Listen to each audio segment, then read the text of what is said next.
Hey there, welcome to episode 73 of the Quaggling Sand audio program. I'm your host, Dan Hugo. It is 11:40 in the morning on April 2nd, 2025. Happy Wednesday. A very special day in American history, perhaps. The topic of today's episode. Happy Liberation Day. Will it be or won't it be? I guess we're going to find out later today. The Quaggling Sand audio program is named after the technical term for the return of circulation to a limb, a hand, a foot, an arm, even a leg, sometimes a head. If it has been maybe constricted in some way, if you're sleeping on your arm, if you were sitting on your foot in some odd position, your limb or your head might go numb. And then as circulation returns, it is, you may use the layman term pins and needles, but it is technically referred to as quaggling sand, as I decided when I was very young, probably somewhere in the 5 years old range. Quaggling Sand, an audio program focused mostly on personal stories or tales of education or other maybe interesting happenstance.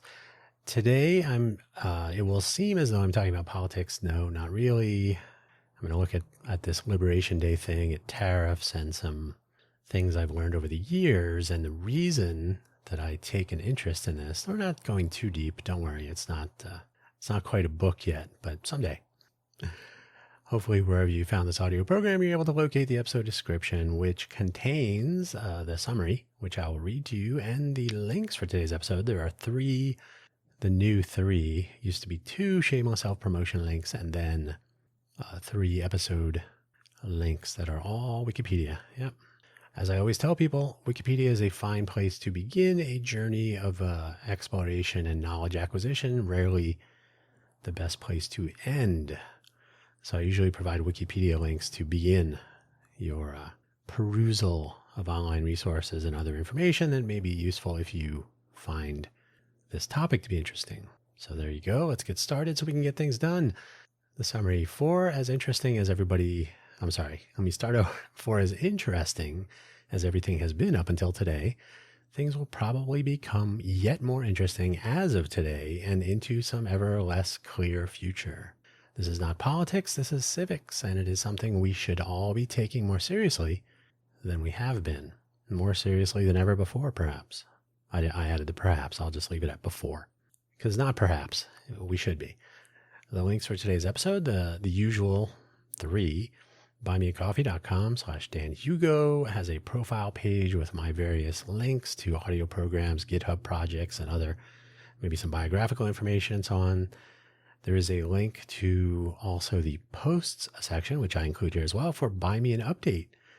A weekly 5 minutes or less, usually under 4.5 minutes, I think. Rundown on the previous week's audio program, just like a one-line summary, and then plans for the week. It's a great place for announcements and other such things that don't appear in each individual audio program. And then hopefully once Hugo Floss launches, that will appear prominently in there. Dan's Ko-Fi Coffee. ko-fi.com/Dan Hugo. You can call it a dash if you want. It's next to the 0 key on your keyboard, most likely. coffee.com/Dan Hugo. Same deal. They don't host audio, whereas Buy Me an Update is available exclusively so far on Buy Me a Coffee. They do host audio. Ko-fi.com. I can link to things, and I usually post a textual update at least once a week. If you are interested in keeping track of what I'm up to, these are both fine resources for that. I've had these accounts for years. I've used them just to engage the public, whoever's listening. It's a way to always be reachable, so to speak. You are under no obligation to spend any money at either. I think it was Monday night. Somebody asked me, where are the links to your podcast? I was on a call, on a virtual meeting. And I said, go to Buy Me a Coffee. And right away they said, I said, you don't have to spend money. I just use it as a links page. It's almost like a link tree, but it's a free form profile page. So don't be frightened away. Don't be scared off. You don't need to spend any money. If you do, the money, any proceeds through either of these goes towards coffee, which, I'm not going to be the second richest person in the world through either of these. So don't worry about that. The links for today's episode, civics. What is civics anyway? It's a Wikipedia article on civics. It's basically, and they describe it as a part of political science. Your mileage may vary. I suppose that's reasonable. But it's the role that the people play, the role that the citizenry, the electorate, the population plays in government, and what it does to them. How about that? So civics, hopefully it was a class you took in school, probably not enough, probably one year, maybe one class out of how many classes that we take through our required educational regimen.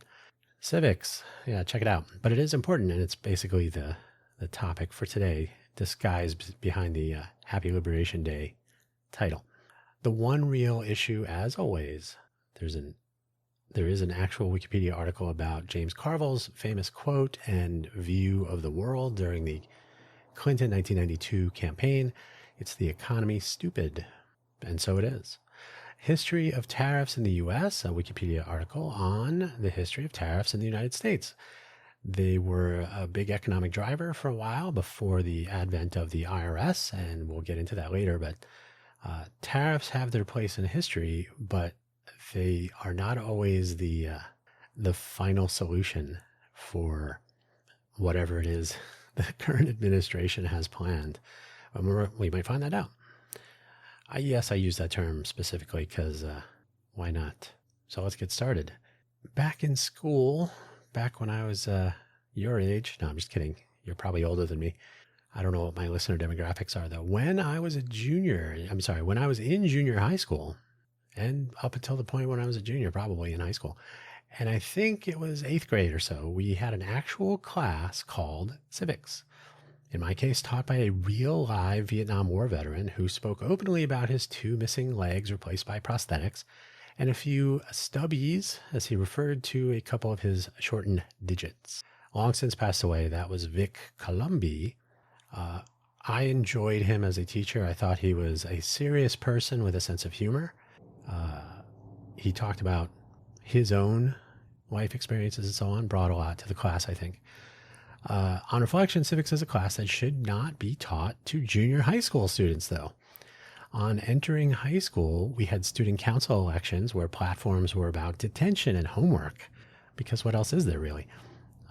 And the winners of these elections were simply the most popular people, arguably a better introduction to civics in the U.S. than a class taught to a 13-year-old. Especially the popularity contest. Even if we did have a very nice and actually balanced teacher, in my case, with some interesting and educational life stories to tell, we're 13. We have no interesting life stories to tell. What does civics mean to a 13-year-old? Not much. If I had some say in this matter, I would suggest that civics should be a rather intense class taught in the final year of high school, where students are typically 17 or 18, so they are soon able to cast votes in elections if they aren't already. And so they should have a fresh perspective about what that actually means to vote and why it actually matters. Sometimes it doesn't, but sometimes it does. And that should be understood. It matters somewhat. So it is the economy, as it turns out. James Carville famously stated during the first Bill Clinton campaign for the presidency in 1992, that the economy is the most important thing to American voters. His phrasing was more fun than that. Of course, I've already mentioned that. A reminder for some and a revelation for others. I have mentioned this before. The 1992 election was the first election in which I cast an actual ballot, because the war in Iraq was the only news that really got attention while I was attending Harvey Mudd College. I was the class of 1993. When I entered college, George H.W. Bush had become president. So essentially 4 years of college and George H.W. Bush. So we weren't really political. We were more concerned with doing homework and not failing out. Harvey Mudd is a fairly intense, or was a fairly intense school. But certainly the war in Iraq got our attention. Why? Because people in the 18 to 22 year age range, I suppose you could say, war is important because there is the sort of false notion that, oh, the draft could return. And in fact, I believe they were talking in those terms back then, like, oh, they may have to, because it's a great way to get attention. It's a spectacular and fantastic headline or lead in news reporting. For the record, I did major in engineering and minor in economics, so I do have sort of the seeds of interest in economics back in those days. And as well, engineering is always about trying to understand systems so that we can change them or make them work better or something. I was in high school for Reaganomics and college for the Bush voodoo economics take. And to this day, I would say that the lessons of supply side economics are still not solidified in the mindset of the electorate. Maybe because it sounds so appealing. Surely reducing taxation of those with more money than most, more taxable income than most, if not all, will allow those with wealth to invest more into domestic business, production, and employment. Everybody wins. Kind of stepped on that line, except that that's rarely how it actually turns out. And again, this is not political. This is just reality. This is the observations that we should all be making about how things work. It is indeed the economy, but for whom? Normal people like me, like you, feel the microeconomy at the fuel pump, at the grocery checkout, housing, whether renting or with a mortgage, while the people at whom supply side tax cuts are aimed are looking at the macroeconomy and how a variety of factors impact their investments, their profits, and standing in the race for power. Because if you're wealthy, you want to be more wealthy so you have more money than your friends. I think we can all agree on that, right? There's a reason the wealthiest person on the planet gets attention, not only because of that, but also when the roles change. Oh, suddenly Jeff Bezos is the wealthiest person on the planet. And by the way, I always found this interesting. When the Bezos couple, Mackenzie and Jeff, were married, Jeff was the wealthiest person for some time. When they got divorced, now Mackenzie Bezos, who now she took her so-called maiden name, I think. I don't know what her last name is, to be honest, right now. Is her name Mackenzie? Am I even getting that right? Do a quick check. I'm ad-libbing here, so I don't want to get that wrong. Yeah, Mackenzie Scott is her new name, or her old name, I suppose. So Mackenzie Bezos, only when they got divorced did she become a ranked wealthy person. So she was actually as wealthy as Jeff Bezos when they were married, but it was only he who received that credit. So only when she was divorced. You could probably say the same thing about the Gates couple. So I always find that somewhat humorous. Anyway, now I got to figure out where I was in my notes. Normal people, yes, that's us. The two Americans referred to by Martin Luther King. The two Americas, did I say? Okay, the two Americas referred to by Martin Luther King Jr. was about a racial divide back in the day. It is applicable in many other circumstances, racial, cultural, economic, and more axes to be sure. Often the best way for anyone to join a side is to determine which of the two political parties of note. Unfortunately, the two that there's only going to be two for the foreseeable. Which two is another question. They basically have to determine which of the two align with what they hope will benefit them, us, we, me, and often the economy is the key because no matter what other issues rise to peaked attention, we all have to satisfy our Maslow hierarchy of needs, which requires money in our pockets as often as possible, daily. It's always nice to have more money than you need. And for some, including me, it's rarely as true as we would like it to be. We can always use a little bit more money. It is complicated and on the verge of complex. I have referred to this difference in many episodes of my various audio programs. Keeping it simple here, a list of steps to make something happen, be it a recipe for food or a manufacturing process or anything else really, is complicated if that list is long and challenging. If it takes a long time, or if it's just many steps, if it requires ordering things, if it depends on external supply chains, it could be complicated. If that list is incomplete because some steps are simply not known, not understood, we can call this complex. So I'm simplifying the difference here. Complicated versus complex. Complicated things are difficult but understood. Complex things are not completely understood. We're not entirely sure of complex things. We know things happen. We don't know exactly how.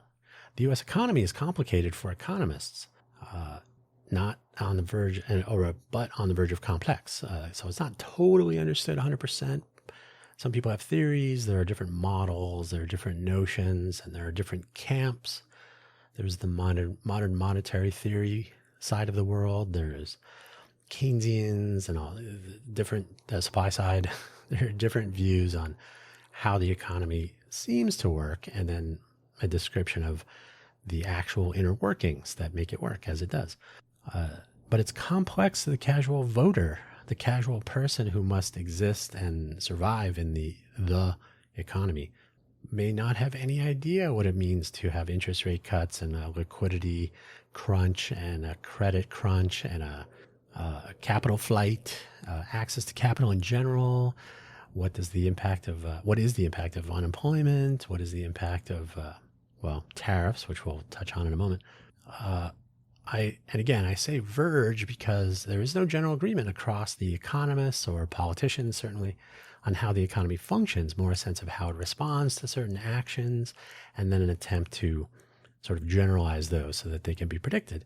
The main lever of control found in the prime interest rate, which is a valve controlling access to capital. If the interest rate goes up, it's more difficult or more expensive to borrow money, which is sometimes necessary to keep a business operating between revenue streams. So if we can control access to capital, we can control the many related facets of the macroeconomy. If it's harder to get money, it's harder to spend money, it's harder to keep a business operating at its current level. Changes must be made sometimes, etc., which can then have direct and indirect impact on the microeconomy. Whether Google or Amazon are doing their thing is fine, but what do they do that generally and down the road, I guess you could say, impacts my prices, my cost of living? How much does it cost to put gas in the car, eggs in the refrigerator, and so on? To the casual person living in the U.S. economy, in the United States economy. And by the way, economies are not so different, but their controls vary with the country in the form of government and other factors. Access to capital is a big driver in any case, so you can just assume if capital is flowing to those who need it, then things are probably better than if it isn't. It is difficult to fathom the forces working at the top.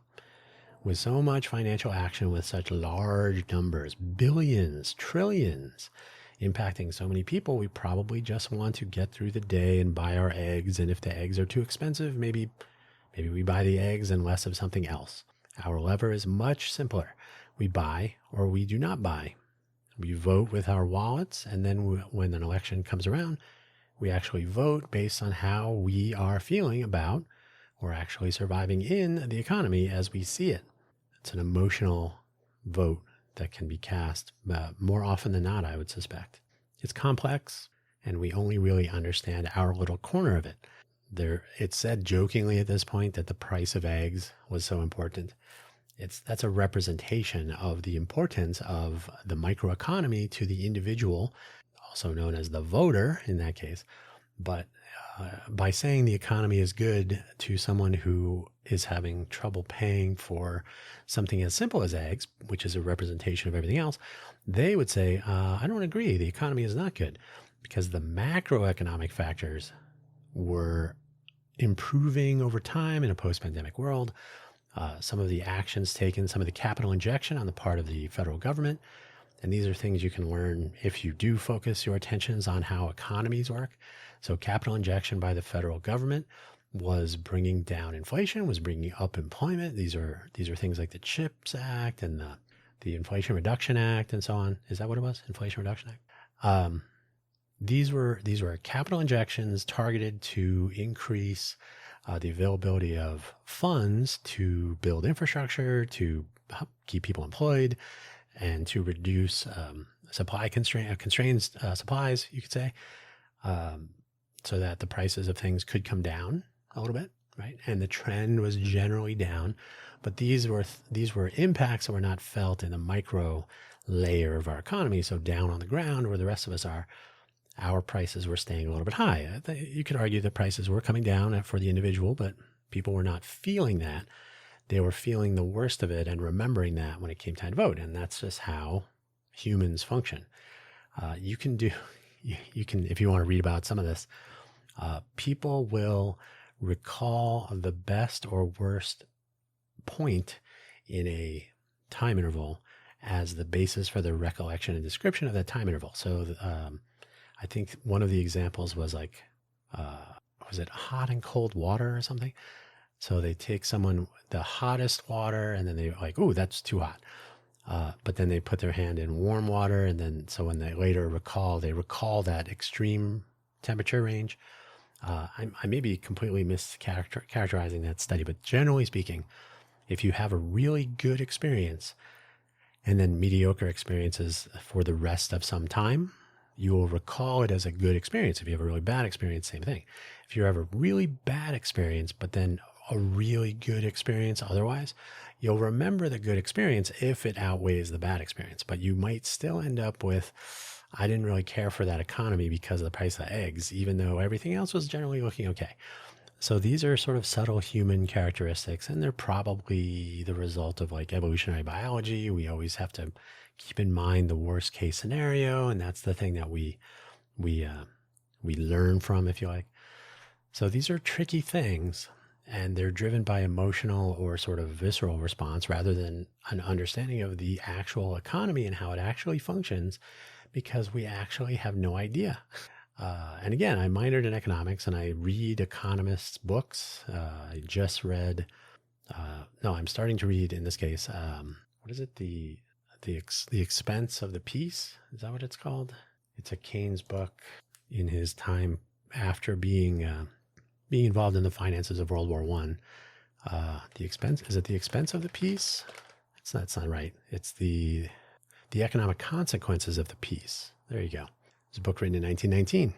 Still interesting today. So the military-industrial complex, right? Got to have money flowing through that to keep people employed, to keep the tax base up and all that. So keeping military readiness, the existence of military hardware, soldiers, the war machine, keeping it ready to go at all times is an important part of economy, of any economy. And if that goes away, it has to be replaced in some way. Otherwise, you can stall the whole thing. By the way, part of the complexity of an economy from the casual user's perspective, when funds are sent to another country, military aid and so on, a lot of that money actually goes through military contractors in the U.S. because those countries are purchasing weapons with that money from defense contractors in the United States. So the funds are actually another form of capital injection into the local economy, except that the output, the things that are being purchased, will go to aid another country. So it's a big, super complicated geopolitical relationship scene that is changing, of course, and it will change today. But it's actually very interesting. And this is the sort of thing that engineers might find interesting, which is why I mentioned that earlier. It's the operation of a system. It's the inputs and outputs and how they change, which impact others and so on. So the system itself is very complicated and it's kind of interesting. And if you look at it from an economic perspective, which is probably one of the best ways to look at it, ultimately supply chains come down to economics, political relations come down to economics, its availability of resources and so on. So it's actually really interesting. And it's something that I've only realized, I guess you could say, was interesting over the last, more so over the last, say, 20 years, certainly over the last 10, to me. Tariffs, oh my goodness, what are tariffs? It's the most beautiful word. Tariffs were how the U.S. government funded itself, believe it or not, before the advent of the Internal Revenue Service in 1862. I actually didn't know exactly when it formed. I was aware of the technical formation of the IRS, or the Bureau of Internal Revenue, I think it was, initially as a result of the 16th Amendment being ratified. But yeah, I didn't really know there was an informal IRS from 1862. Typo there. It's because the U.S. was an agrarian society. We didn't really do a lot of manufacturing in our early years. So a lot of farming, not none. There was some manufacturing, printing presses, but there was, we were very agrarian. So we had to import things. We had to import anything we weren't making domestically. So in our early days, applying tariffs to imports was a way to monetize these for the government to have a stream of revenue. Items that were not manufactured or otherwise available in quantity domestically were then taxed with tariffs as a revenue stream for the government. Okay, so it's also a trade control, still is. Up until the Great Depression, so around 1933, tariffs were used to toggle the levers of trade policy, which is a control the administration had and still has to impact the economy beyond the interest rates set by the Federal Reserve. Sadly, overuse, over-reliance on tariffs almost certainly contributed to the impact and duration of the Great Depression on not only the U.S. economy, but on the global economy as well. And these are things that you can actually read about, right? We don't have to guess. We can look at some of the theories. Now, there is not total general agreement on the direct and specific impacts of tariffs on on the Great Depression. What exactly led to the cascading factors that, what triggered it and what made it worse and why did it last as long as it did? Tariffs do figure into there, whether they were a root cause, a secondary cause. That's maybe something you can determine, like what your views on that are. There's certainly tons of reading you can do on that. So I'll leave that to you. But when economies take such a dire turn, thanks to the actions of some other country, like the Great Depression in America, the United States, actually had tremendous impact on other countries, other places, especially Europe. It may be easier to say, to drive the rise to power of an autocratic fascist with a nationalistic message, especially one of racial purity, perhaps, taking back some land. It's something to think about. Today, and by the way, I just finished the Rise and Fall of the Third Reich. Rise and Fall of the Third Reich. Yeah, totally fascinating, huge book. Took forever. Today, literally, may be a turning point in this particular area, depending entirely on how the current Trump administration decides to apply or threaten to apply broad and allegedly reciprocal tariffs applied to many countries, including our strongest allies for some reason, in what is almost certainly correctly labeled as the initiation of a trade war, a global trade war. How will this work out? It remains to be seen. Almost certainly an increase in the prices of things that we in the microeconomies around the country buy or may not be buying. And again, I'm not trying to make this political. This is entirely practical. As members of our society and subject to the whims of our government, even though it's supposed to be the other way around, it's important to understand these things. And so I've slanted my reading more towards economics and history lately. I will also say that I just started on the Ezra Klein book that just came out like 2 weeks ago, Abundance. I believe I'm only in like 2 chapters in. I think that the general view is that the book itself, I don't know this yet. The book itself will basically be anti-progressive, but it will be left-leaning, the horseshoe and all that stuff. So it'll be interesting to see what that is. But I think making political arguments for economic realities is a little bit tricky, as I'm about to touch on next. So political versus civic economics. So at this point in the episode, or the point of this episode at this point, is to reflect on where essentially all of us are in this, you can put air quotes around, fight. The population of wealthy people who can move money offshore, have money investments, who wrote this and who's reading it, have enough investment and other assets to weather the chaos of whatever's coming and whatever's already happening. Those who can actually take advantage of economic chaos to buy low and increase their future wealth is a tiny fraction of the total population, certainly of the electorate. Yet they are given so many breaks in the form of tax cuts and other incentives, regardless of political party, really, when you think about it. And also gravitas and admiration by the general population. viewing wealth as a sign of intelligence or general business and even government acumen. Sometimes it's just they know how to make the most of or take advantage of the deals that they are presented. This is a skill. I'm not trying to diminish that, but it doesn't always mean they make good decisions at government scale, which remains to be seen. By the way, as I'm recording this, I just saw a headline and read through the article real quick that Elon Musk has already stepped down or is in the process of stepping down from the DOGE, or Doggy, if you like, the Department of Government Efficiency, for whatever reason. So things are changing much more quickly in that regard as well than some may have thought or guessed. It's hard to say. Politicians are wont to make their case about the U.S. economy as being analogous to a household economy, that a household budget, oh, I see what I did there. That is, household budgets and responsible spending and so on, they're all the same. It can be pretty convincing to compare how I spend money to how the government spends money, because I certainly don't want to send my money to other countries or hand it out to other people when I need it to cover my own expenses. I should be taking care of me and mine and not giving it away to others. And this is a common, it's a common message to argue against the other and what money they are spending and where and to whom they are quote unquote giving it and so on. Use of terms like entitlement can work pretty well to make elevating the people who do not receive safety net or other government funds a bad thing. You don't want, entitlements they're bad.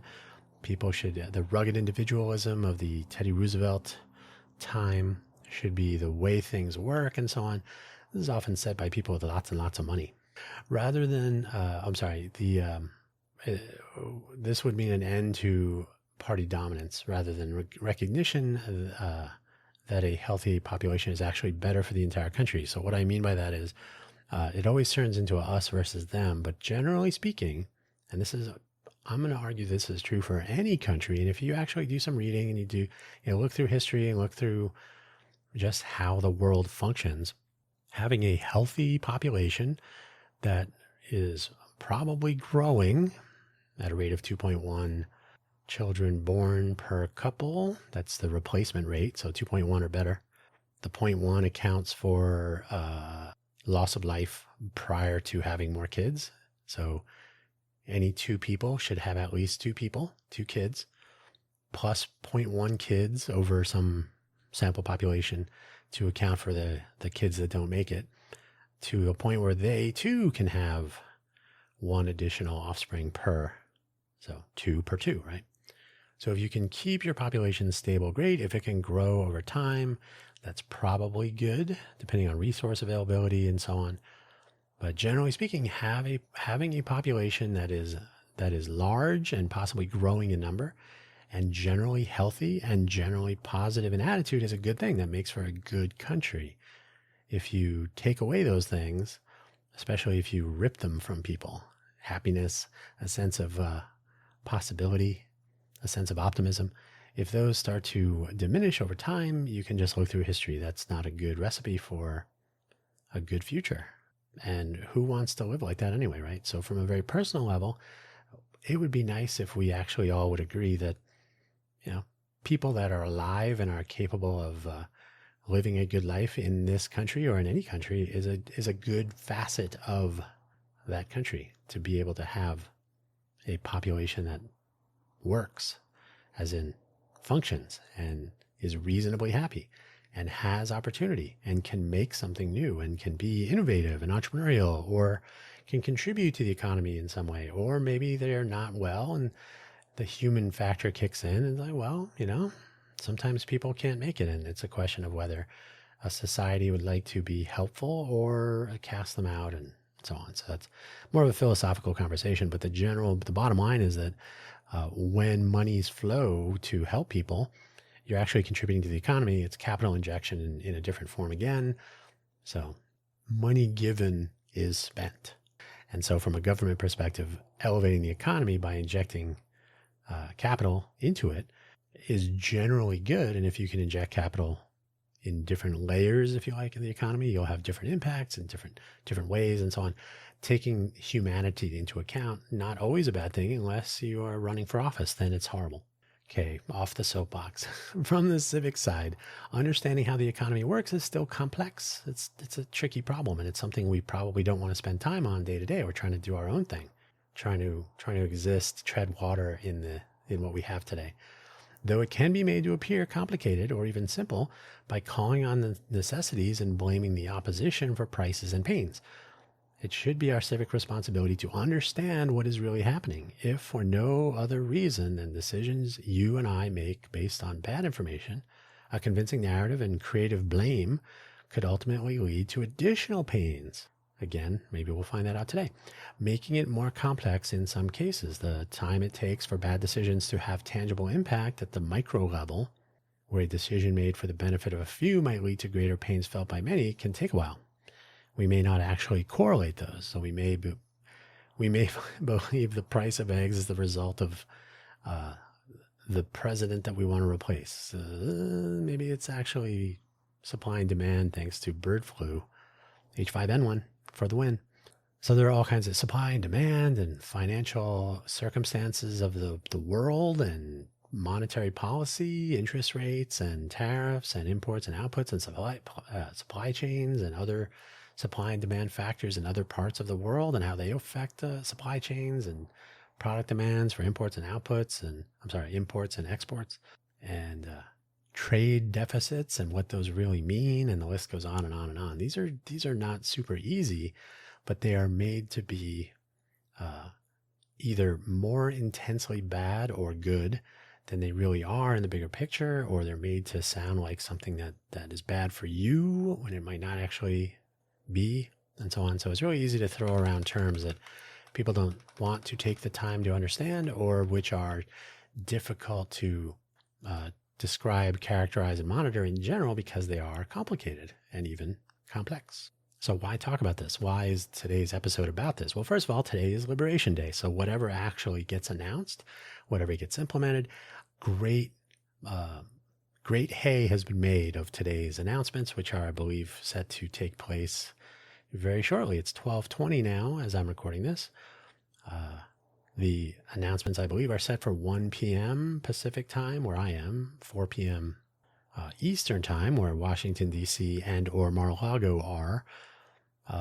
Allegedly, the announcements are set to be after the close of the stock markets, but I believe they are open tomorrow, so we'll see what happens. And of course, there are other markets in the world. I don't tend to spend time on politics on my existing audio programs. This will change with Hugo Floss as it relaunches. I'd like that to be more of a free-for-all, like current events, topical, hopefully discussion, maybe live stream, who knows. But again, this is not really politics at the personal level. Politics come into play at election time, maybe when you contact your congressional representatives, if you do. But the day-to-day operation of our various government institutions, if they still exist, are a matter of doing the people's business, so to speak, the work of running a government, and that affects everyone regardless of your political party. Maybe how you view these things will be shaded by your own politics, or which party you affiliate with, or which one you associate with, I should say. But at the end of the day, these actions affect everyone. It's probably more a matter of which cultural or ethnic groups you're in and where you are located geographically and what the interplay is there, because reality is reality. And then, of course, which of the financial striations in which you appear in our economy. If you're up near the top with the billionaires, you probably aren't as worried about some things. If you're down towards the bottom with the rest of us, you're like, what is going on? Over the decades, I have taken to reading more and more history, economics, and what I would call forward-thinking books and articles. The latter not always what I would label as good or anything more than motivated reasoning, yet knowing what these ideas might be and where they might lead is still important. I just finished a book called The Sovereign Individual, one of those. Just an entire book of motivated reasoning. Here's how blockchain is going to make countries go away and make you better off if you're in the lucky whatever percentage, because you have to, I don't know about that. If there is one lesson that should be taught daily in any civics class, whether at age 13 or 18, preferably the latter, it is that correlation and causality described and understood through history should be taken seriously, though not always literally. And this is, if you're a George Santayana fan, it's those who do not remember the past are doomed to repeat it. Let me get this quote right. I'm not going to link to it because I've already linked to it so many times over past episodes of my various programs. George Santayana quotes. I'll say George Santayana history quote. Those who cannot remember the past are condemned to repeat it. I'll let you find out where that book is, but it's often misquoted and often taken overly literally. So we can always go with, this has been said by several people. George Lucas, if you're a Star Wars fan, said it, but I don't think he was the first one. History, repeat, rhyme. I think it was actually, Mark Twain. History doesn't repeat itself, but it often rhymes. And then George Lucas said that of his prequel trilogy, how it aligns with the original 3 movies. The take home is that you cannot take literally the events and outcomes of history, but you should look at them for circumstances and factors and decisions and see how they might rhyme, so to speak, with the events and decisions and circumstances of today. And so that I've been doing that more and more in my pursuit of understanding how the world works and how I participate in it. I think it is too easy to leave it to others, to blame others, to hand over the reins and then feel slighted, because it is too easy to maintain ignorance of complicated and complex things. Like, I don't want to take the time. I don't want to understand that. Who am I? What could I possibly do? And so on. Sure, complex things are sometimes beyond actual understanding, but knowing what we know and what we should learn about more, should learn more about, is a part of this equation, something I find to be more true daily, which is why I've been reading and generally attempting to understand more and more over the last 10. I've been living in Vegas for 12 years, so at least 10. And really more like 20 years. And I graduated from college 30 years ago. So somewhere in there, I started to say, oh, wait a minute. Not everything is tech and engineering. I got to dust off that minor in economics and see where I can apply it. And by the way, I think I've talked about this. I did a final presentation for one of my classes. It was the history of European unification. And I did a presentation on how it was an engineering view of European unification. And I looked at some of the stability and instability considerations of a unified cause versus the interest and sometimes often differing interests of different countries as they were attempting to form the European Economic Community, the European Union, the different iterations and naming and different attempts at even a common currency, which they arrived at eventually, the ECU versus the euro, et cetera, et cetera. So I did this presentation suggesting that the lack of a common enemy and the lack of common cause, the individual self-interest of the different countries, their different cultures and just a variety of factors would make it more difficult for them to unify. And I think I was kind of correct given how much I knew at the time. And so we'll see how the current state of affairs impacts the European Union, for example, not only trade, but other interactions with some other players in the region. But generally speaking, I've been interested in this in kind of across the board and more so over time. So complex things are sometimes beyond actual understanding, but knowing what we know and what we should learn about is a part of the equation. So don't forget that part. You have to know what you don't know. And I don't want to quote Rumsfeld, but it's probably the best quote he ever had, and it's probably the most relevant thing that we can all take from him. And you can have the rest. Sometimes, or something I find to be more true daily, as I've already said. So this is why I tend to involve myself in the goings on around me, more so locally for the time being, because first of all, because you can actually have an impact locally, you can actually talk to your elected officials and staffers, and you can interact with them, and you can argue with them. So, and the things that happen locally, you can often feel sooner. You can see outcomes, you can feel impacts and so on. And other people will have a similar view as far as what they are able to see, the observability. So if you have a conversation or an argument, these are about things that have real impacts and can be affected by real change if people take a proactive interest.